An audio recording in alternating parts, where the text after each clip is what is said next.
எந்த மதமும் கூடாது என்று சொல்லிவிட்டு இஸ்லாம் மதத்திற்கு போகச் சொல்லீர்களே என்றால், நான் இந்து மதத்தின் மோட்சத்தை விட இஸ்லாத்தின் மோட்சம் உயர்வானது என்ற கருத்தில் சொல்லவில்லை. 10 மணிக்கு சேர்ந்தால் 10:30க்கு உன்னுடைய ஜாதி போய்விடும் என்று சொன்னார். நாங்கள் அதை மாற்றி சொல்லுவோம், 10 மணிக்கு சேர்ந்தால் 10:30 இல்லை 10க்கே போய்விடும் என்பது எங்களுடைய கருத்து. 10ம் பறந்து போய்விடும். இப்படி சொல்லிவிட்டு அந்த மார்க்கத்தை மிக சரியாக எடை போட்டுவிட்டு முஸ்லீம்களை மிக சரியாக எடை போடுகிறார். சீர்திருத்த முஸ்லீம்கள், தேசிய முஸ்லீம்கள் 2 பேரை கொண்டு வரார். இவர்கள் வயிற்று பசியால் வாடக்கூடிய அறிஞர்கள். பசி வந்தால் 10ம் பறந்து போகும் என்பது போல இந்த சீர்திருத்த முஸ்லீம்களுக்கு 6 பறந்து விட்டது, தேசிய முஸ்லீம்களுக்கு 8 பறந்து விட்டது.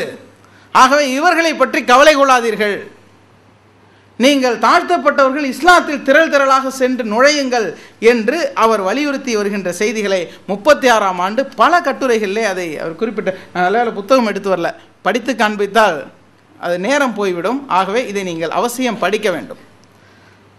இது சமுதாய விடுதலைக்காக அவர் ஏற்றுக்கொண்ட பரிந்துரைக்கின்ற ஒரு கொள்கையாக இருக்கின்றது. அடுத்து மொழிக் கொள்கை. இன்றைக்கு செம்மொழி மாநாடெல்லாம் நடத்தி முடிச்சிட்டோம். அவர் கம்பராமாயணம், பெரிய புராணம் போன்ற மத இலக்கியங்களை மட்டும்தான் எதிர்த்தாரா அப்படின்னு பார்த்தா, அவர் பொதுவாகவே மூட நம்பிக்கையை சொல்லக்கூடிய சிலப்பதிகாரம் உட்பட, மணிமேகலை உட்பட மூடத்தனங்களை முரசறைகின்ற எல்லா இலக்கியங்களையும் எதிர்க்கின்ற போக்குடையவராக பெரியார் இருக்கும் பொழுது மறைமலை அடிகளார் அவருடைய மன்னிப்பு கடிதத்தை பற்றியெல்லாம் சொன்னார்கள். மறைமலை அடிகளார் போன்றவர்களுடைய உழைப்பின் காரணமாகத்தான் நான் கூட இங்கே தமிழ் பற்றோடு இருக்கின்றேன் என்ற அளவுக்கு அவர் பச்சையப்பன் கல்லூரியிலே நடந்த ஒரு விழாவிலே நன்றியோடு நினைவு கூர்கின்றார். அதே நேரத்திலே மொழி பற்றி சொல்ல வரும்பொழுது மொழியை மதத்திலிருந்து பிரிக்க வேண்டும்.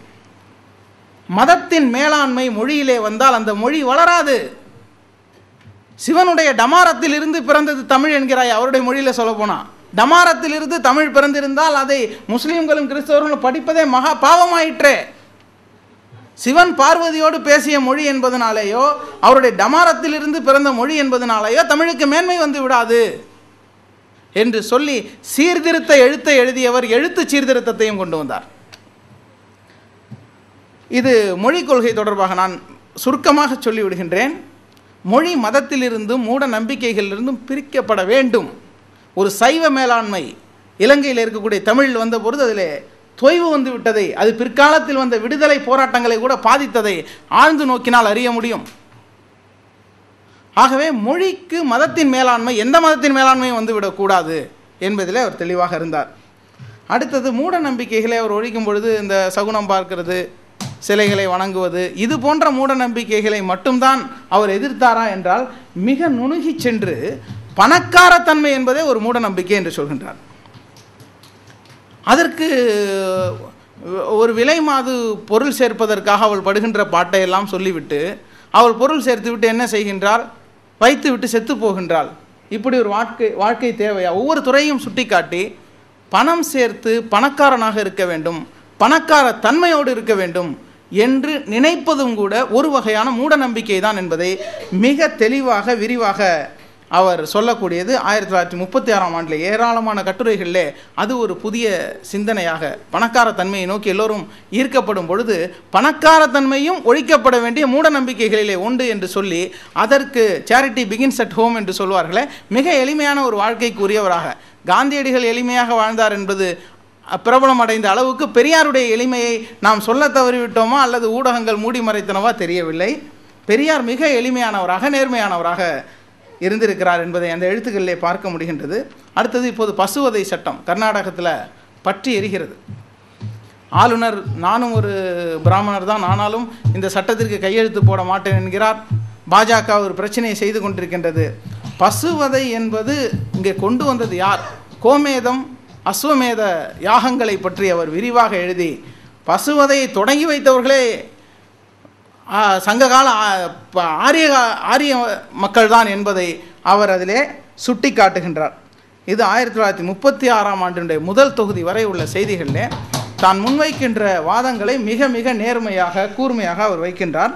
36ல் 2வது பாகம் அதிலே அவர் சொல்கிறது, MC ராஜா அவர்கள் 2 தீர்மானம் கொண்டு வராங்க.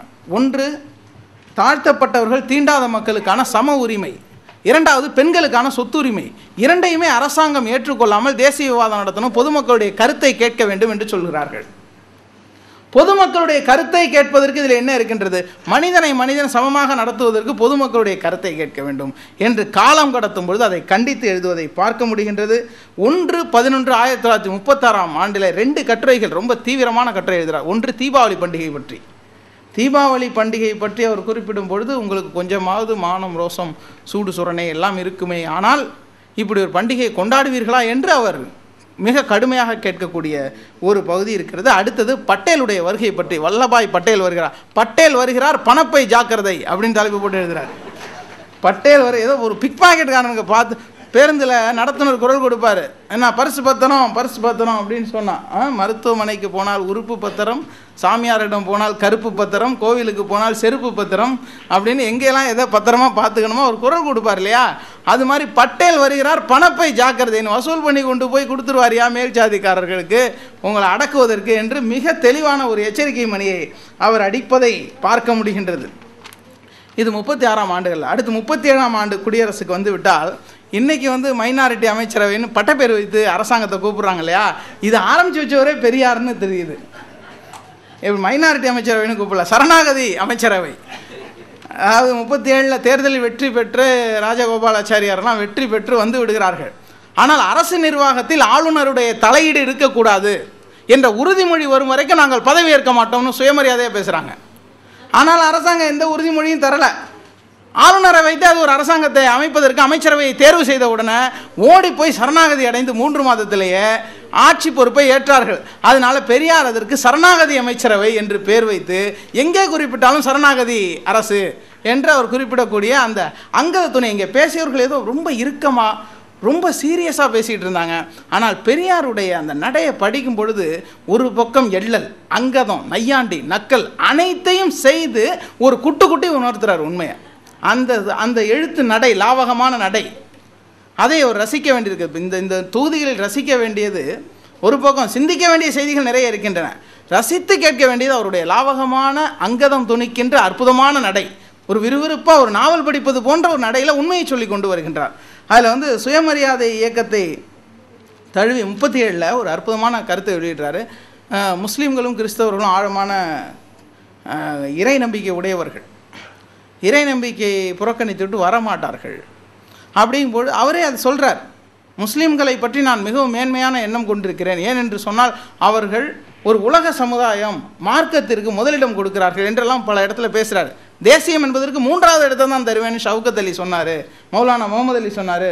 நான் முதலில் 2வது இடம், 2 இடத்தையும் நான் மார்க்கத்துக்கு தந்துட்டு 3வது தான் இந்த தேசியத்துக்கு தருவேன் என்று அவர் சொன்னதை நான் பாராட்டுகிறேன் என்று சொல்லிவிட்டு அவர் சொல்கிறார், சுயமரியாதை இயக்கத்தை தழுவுவதற்கு, ஆதரிப்பதற்கு நாத்திகம் ஒரு நிபந்தனை அல்ல. நாத்திகம் என்பது ஒரு நிபந்தனை அல்ல. நீங்கள் சமுதாய விடுதலைக்கு பாடுபட விரும்புவோர் எல்லோரும் இதில் இணைந்து பணியாற்றலாம் என்று கதவை திறந்து விடுகின்றார். அதற்கு அடுத்ததாக சாதி பேதம் ஒழிய வேண்டும் என்று சொன்னால், சமதர்மம் நிலவ வேண்டும் என்று சொன்னால், சமத்துவம் வர வேண்டும் என்று சொன்னால் அது தேசியத்தையும் சுயராஜ்யத்தையும் பாதிக்கிறது என்று பிரச்சாரம் செய்ய ஆரம்பித்த பொழுது அவர் சொல்கின்றார், சமதர்மமும் சமத்துவமும் வந்தால் சுயராஜ்யமும் தேசியமும் பாதிக்கப்படும் என்று சொன்னால் அப்படிப்பட்ட தேசியம் அழிந்து நாசமாக போகட்டும் என்று எழுதக்கூடியது 18/7/1937 அவர் எழுதுகின்றார். அடுத்து வந்தே மாதரம். வந்தே மாதரத்தை பற்றி போதிய விழிப்புணர்வு இல்லை.